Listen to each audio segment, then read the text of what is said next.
The car behind me is my 2022 Mark 8 Volkswagen GTI, and it is the last real Volkswagen GTI, and today I'm going to explain why. This is Shep's Garage, and I hope you guys do enjoy this video. Now, if you're new to the channel, this is the first time seeing my face on your screen, don't forget to please click that subscribe button down below in the description for more awesome car content like this. If you have found the perfect place for Mark 8 GTI content and other car content, and I can't wait to share more of that with you guys. Now, without further ado, let's get back to the Mark 8 GTI. So, everyone has probably heard at this point that the new ID GTI has officially been unveiled. It is a concept, but it's basically what 90% of the next generation of Volkswagen GTI is going to look like. And as you can imagine, the ID model name in Volkswagen's lineup is electric, like the ID4, the ID5, the ID7, you know. However, this ID GTI that just got unveiled has a lot of controversy towards it, because a lot of people obviously didn't expect that the GTI would be getting electrification so soon. Now, this makes me and a lot of other Volkswagen GTI owners, not just owners of a Mark 8 GTI, very upset that, you know, 2024 is the last model year of a manual GTI, so it's slowly starting for the GTI name to kind of get to be more sensible, more boring, not represent the GTI name like it used to be back in the 80s and 90s. In this video, I do want to talk about what makes a GTI and talk about what's wrong with the ID GTI, because I do want to give my thoughts on both of those subjects.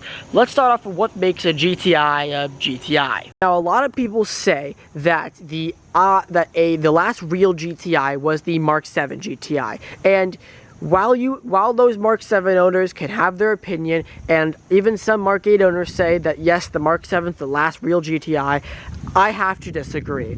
I think the Mark 8 is just as real of a GTI as the Mark 7 was. Let me explain. First of all, the engine. The Mark 8 uses the exact same 2-liter turbocharged 4-cylinder as the Mark 7 does, except in the Mark 8, it puts out more horsepower, 241 stock, compared to like 220 or 228 in the Mark 7 GTI. Mark 8 also gets the limited slip front differential, just like the Mark 7 does. It was an option back on the Mark 7 on the performance pack, but Mark 8 gets it standard. You have all the amazing red accents everywhere, here, the front, the back, obviously, the GTI naming on the back. You still have the fancy pop-out trunk logo, like back on multiple generations. You have the obviously normal dual exhaust, just like the many previous GTI models, and in the interior it still follows with the same kind of sporty feel with the red stitching, the seats, the when you step into this interior, you feel like you're in a GTI with all the GTI badges and everything everywhere. You know, you get the idea. Now, that's what makes a GTI a GTI. Now, I do see where the Mark 7 people are coming from when they say that the Mark 7 is the last real GTI. Obviously, with the Mark 8, everything is more modernized, so you don't have a normal handbrake anymore, so you can't do handbrake turns, and you don't have physical buttons for the climate control and everything, which I get their complaints. I would like a physical handbrake. However, once again, this car is a 2022. Everything had to be modernized at some point. However, no one expected what would happen in 2024. In 2024, that is the last year you can buy a manual Mark 8 GTI or Golf R. After that, they're killing the manual, which to me, I do own a DSG automatic GTI. That makes me sad, because the GTI has always been offered with a manual for the longest time ever, and that was what purely makes that car special, because we don't get any manual hot hatchbacks in the United States anymore. Like, it's a dying breed at this point. And you know, the fact that that is going kind of makes me sad. Even though as a DSG owner, I still wish I did own a manual, but that just kind of makes me sad. have a special model now dedicated to the manual Mark 8 GTI, and same thing with the Golf R.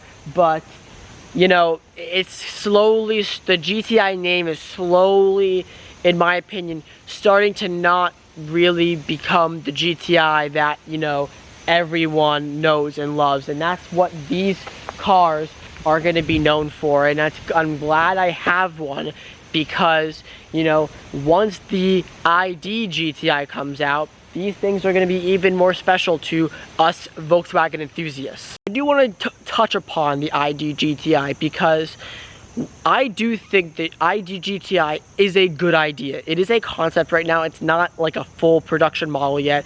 I believe Volkswagen said 2027 or 2028. That's when the car is coming out. So it's unclear if the ID GTI is the like new GTI model, or if it's going alongside the Golf GTI. Something tells me that I think that that is the full-on replacement. I mean, looking at the concept pictures, it looks Golf sized, so I'm guessing that that is the new GTI that is here to stay. So we're gonna go with that assumption for this video. Taking a look at these pictures, you can see that the ID GTI looks very cool. It's like very hot hatch looking, it's very aggressive looking. It is fully electric. The electric motor will be in the front, so it's still front wheel drive, and so just like the previous GTIs.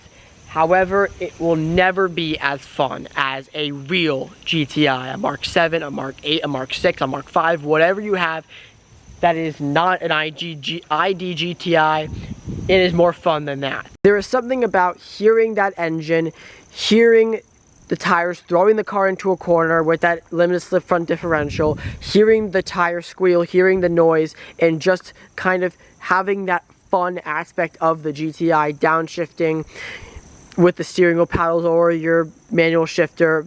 You know, there's something about that fun with these real GTIs that we will not have with the ID GTI. So while the ID GTI is still a little while away, it is coming, and I am interested to see what the actual production model looks like, if it's going to be similar or not. But my opinion is that I'm going to hang on to this car for as long as I can, because these things are going to become, you know, looked upon as the real GTIs. That is my opinion. Let me guys know what your thoughts of the ID GTI are in this whole VW getting rid of the manual thing in the comment section down below. Thank you guys so much for watching this video. If you did, smash that like button, and I'll see you guys in the next one. Peace.